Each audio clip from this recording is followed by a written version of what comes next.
Sunday story telling time లోపల సనాతన ధర్మంలో సంపాదించినటువంటి ఒకటి అంటే అప్లైడ్ సైన్స్ అని కూడా అంటారు. ఈ విధంగా మహాభారతంలో ఒక కథ ఉంది మిత్రం.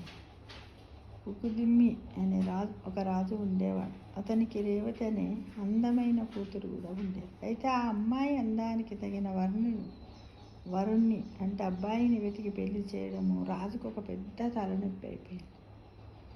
అందుకని ఆ రాజు తనకున్న తపశ్శక్తిని ఉపయోగించి తన కూతుర్ని వెంట పెట్టుకొని జన్మనిచ్చినటువంటి ఆ బ్రహ్మ దగ్గరికి అంటే బ్రహ్మలోకానికి వెళ్తాడు. అయితే ఆ సమయానికి బ్రహ్మ లోకంలో సంగీత కార్యక్రమం జరుగుతుంది. అక్కడ ఉండడం వల్ల కొద్దిసేపు వేచి ఉంటారు.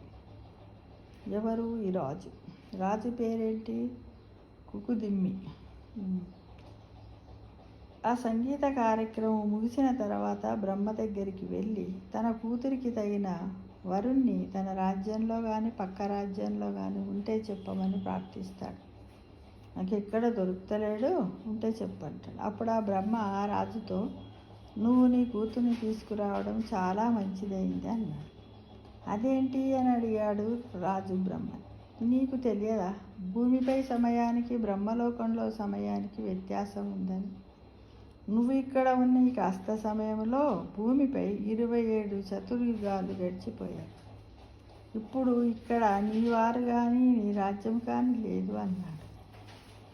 దిగ్భ్రాంతి చెందిన రాజు బ్రహ్మను వేడుకొని ఇప్పుడు తాను ఏమి చెయ్యాలో సెలవీయమని వేడుకున్నాడు. అప్పుడు బ్రహ్మ ఇప్పుడు భూమిపై 28వ చతుర్యుగము నడుస్తుంది.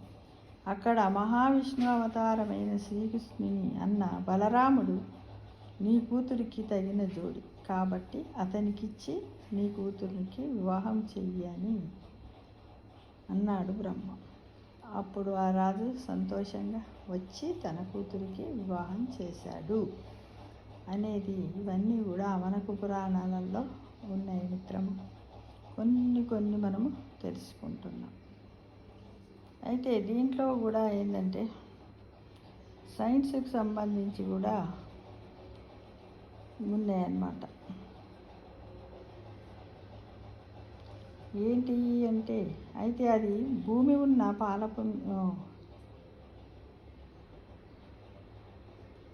చాలా ఇలాంటి చిన్న చిన్న కథలు ఉన్నాయి. మనము ఈ పురాణాలు ఇతిహాసాల ద్వారా తెలుసుకుంటే బాగుంటుంది.